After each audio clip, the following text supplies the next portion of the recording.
தொடர்ந்து போராட்டம் நடந்துட்டு இருக்குது. இதுவரைக்கும் துறை அமைச்சர் போகலன்னு எதிர்கட்சிகளே கூட்டணி கட்சிகளே குற்றம் சாட்டுறாங்க. துறை அமைச்சர் இல்லைங்க, துறை அமைச்சர் நானும் போனேன், 4 நாள் போயிருக்கேன், 4 நாளும் பேசியிருக்கோம். கிட்டத்தட்ட 300 பேர் திருப்பி வேலைக்கு வந்திருக்கிறாங்க. அவங்களோட தொடர்ந்து பேசிட்டு இருக்கோம். நீதிமன்றத்தில் வழக்கு இருக்கிற காரணத்தால் அந்த வழக்கை முடிச்சுட்டு அவங்க வரேன்னு சொல்லியிருக்கிறாங்க. நேற்று கூட எல்லா இடத்துலையும் பேசிட்டு தான் வந்திருக்கோம். தலைவர் முதலமைச்சர் அதை சுமூகமா தீர்க்கறதுக்கு எல்லா ஏற்பாடும் செய்து. வடமாநில தொழிலாளர்களை துப்புரவு பணியாளரை இறக்க போறதா? அதெல்லாம் ஒண்ணும் இல்லைங்க, அதெல்லாம் ஒண்ணும் இல்லைங்க.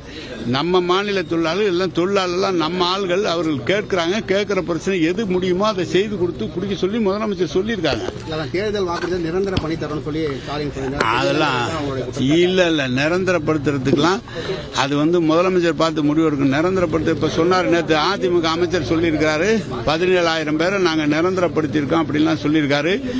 ஆனால் துப்புரவு பணியாளர் என்று போடப்பட்டு அவர்கள் எல்லாம் துப்புரவு பணிக்காக போகவில்லை. கோயம்புத்தூர் மாநகராட்சியிலும் துப்புரவு பணியாளர் எடுத்து 380 பேரை ஒரே நாளில் பதவி முடிகிற காலத்தில் எடுத்து அவர்கள் போட்டிருக்கிறார்கள். நீதிமன்றத்தினுடைய பேப்பரில் அரேஞ்ச் பண்ணி எந்த துப்புரவு பணியாளரும் அவங்க போடல.